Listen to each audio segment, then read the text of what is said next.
This is part 2 of our discussion on the Tagalog verb equivalent to the English verb to drive.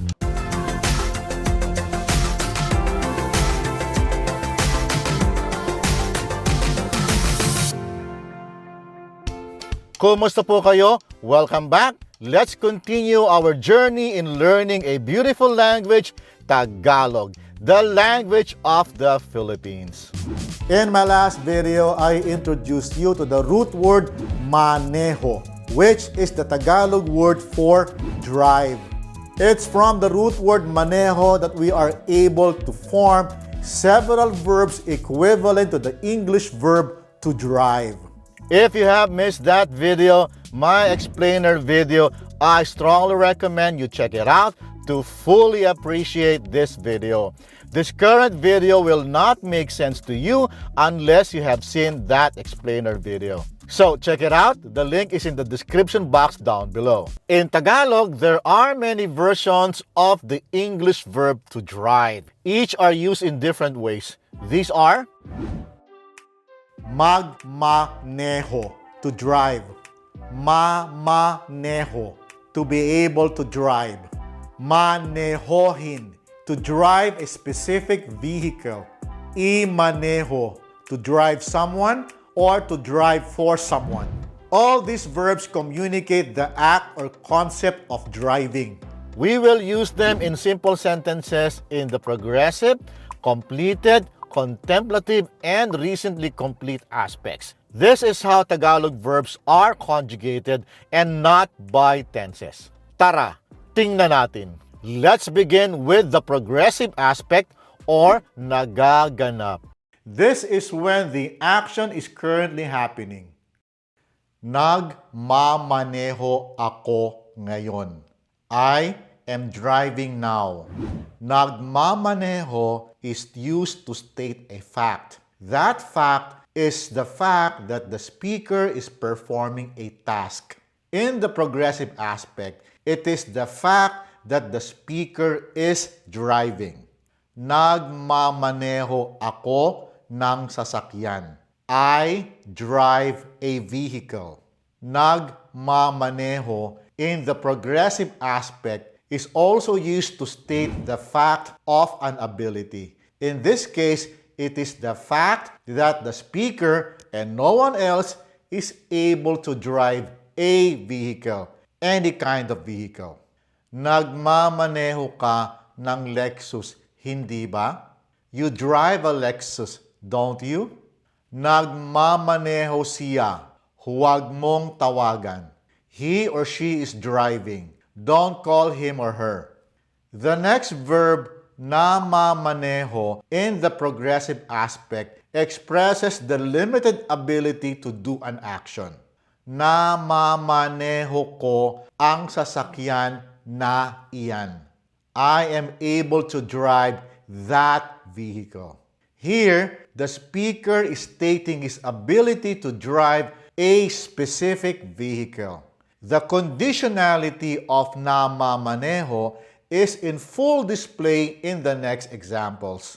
Namamaneho niya ang Ford tuwing wala ang tatay niya. He or she is able to drive the Ford whenever his or her dad is away. Wala means none or gone. Wala is the word we use to describe if someone is away.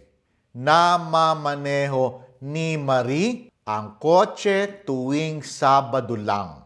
Marie is able to drive the car every Saturday only. Ayos ba? Now, let's have some more examples. Minamaneho ko ang Lexus ngayon. I am driving the Lexus now.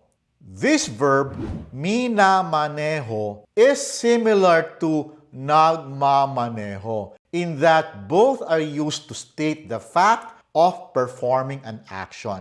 But minamaneho is an object-focused verb, and as such, the focus is on the object. In the case of this example, it is the action of driving ang Lexus, the Lexus, and no other car. Got it? Minamaneho niya ang Ford kasi wala ang tatay niya. He or she is driving the Ford because his or her dad is away. Minamaneho ko ang Lexus kapag wala ang amo ko. I drive the Lexus whenever my boss is away. Our last verb talks about driving someone or for someone. Iminamaneho ko si nanay. I am driving for mom.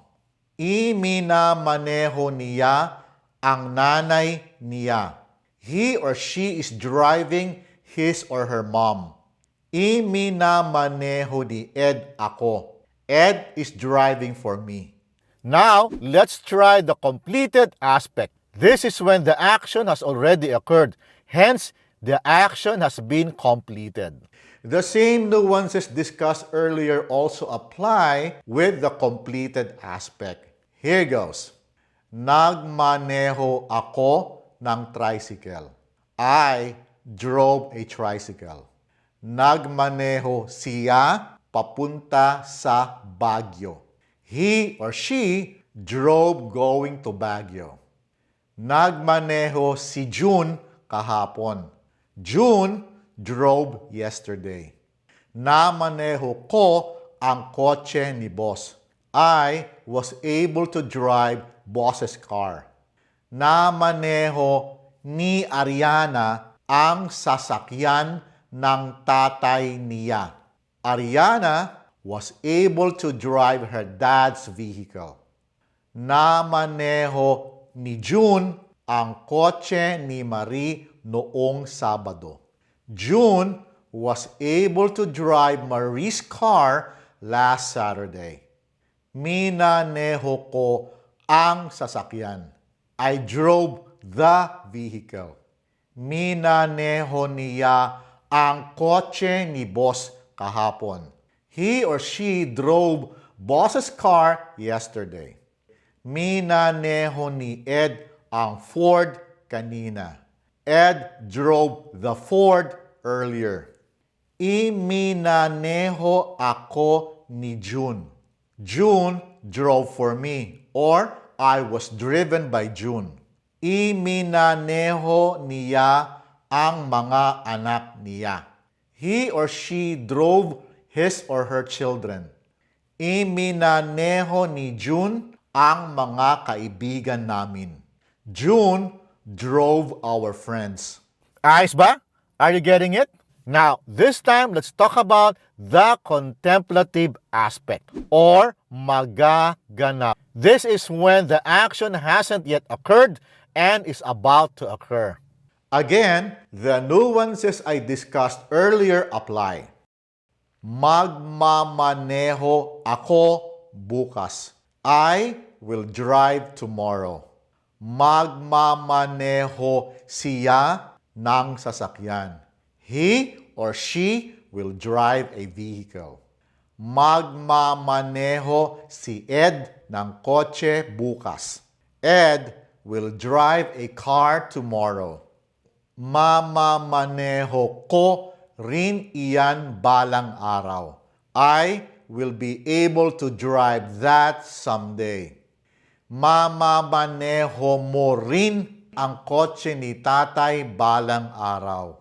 You will be able to drive dad's car someday.